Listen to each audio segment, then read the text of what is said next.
I'm John Dahlsen. I'm an environmental artist and a contemporary abstract painter.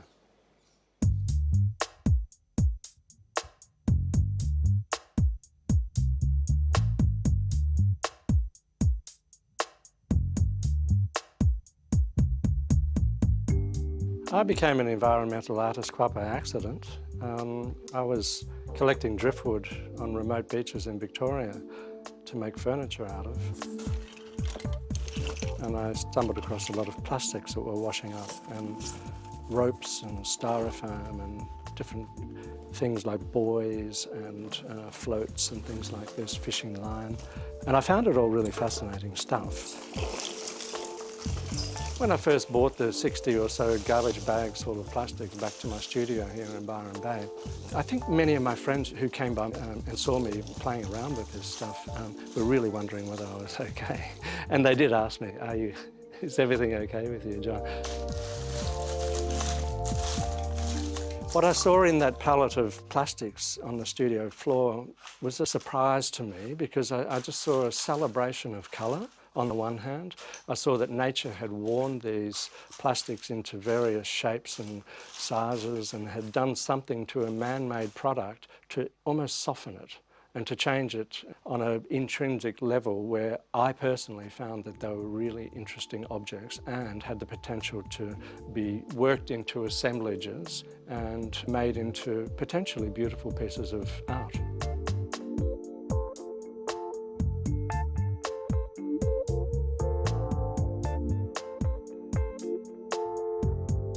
On the one hand, I found a tremendous beauty just in the contemporary visual statement that I'm making with these images. But then on the other side, there's, I guess, the sadness that this is happening to our environment.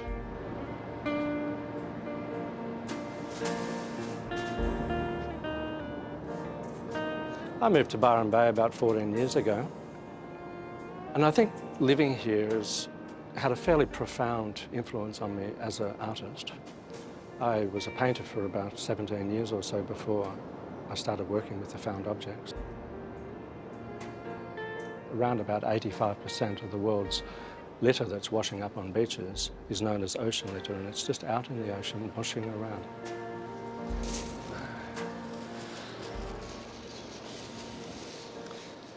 I just get really fascinated by some of these objects that I find.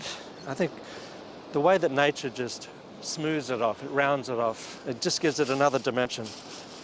Take, for example, this piece of styrofoam, nicely rounded on the edges, perfect for an artwork.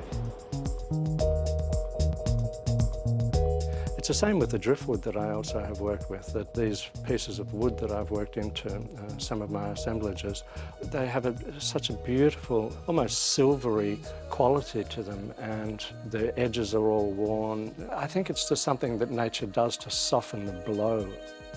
One of my earlier works with recycled plastic bags was called Blue River. The colours were fairly brilliant, and at the same time, it carried that environmental message.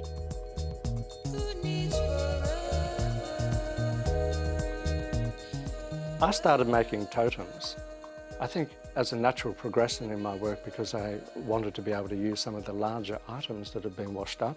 Totems are known as a symbol of a clan, and in a lot of ways I feel that these totemic works are symbols of our clan. About the thongs that we wear, about the plastic bottles that we discard, the floats and buoys that we use in the marine world. Environmental issues are a thread through all of the work that I do these days. But I'm not one to get up on a soapbox and chide people about the environment. I feel that my work is much more subtle than that. There's a certain alchemy that happens with these objects that I work with, in that I'm wanting to exalt what is generally seen as either trash or waste or byproduct, or something that is viewed as being ugly, into something that has an intrinsic beauty. This work I called The Guardian.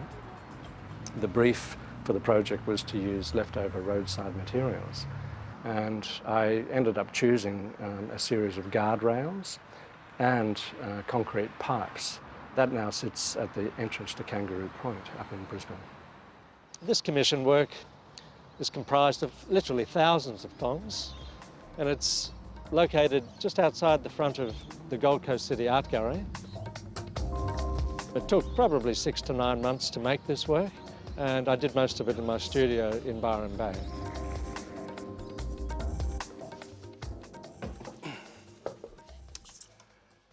And lately I've been moving more away from working solely with found plastics from the beaches into working with byproducts of plastics from the manufacturing industry. This is what I call a plastic purge. It was probably used for making oil cans, or could have even been black combs, but it's the bit that usually ends up either in landfill or sometimes is recycled, and this is my way of recycling these pieces. It's quite an odd thing looking at these paintings. It would be different if they were apples, like still lives, but they're not. They're plastic objects. And I notice when people view these works that they often do a double take, because I don't quite know how to take these new works. But then again, I'm fairly used to that with the artworks that I create anyway. The general perception is that these items are either trash or something that would not normally be considered as being art. My intention is to recreate that definition and to pose the possibility that good contemporary artwork can be made from these items, and at the same time can also be making environmental and social statements.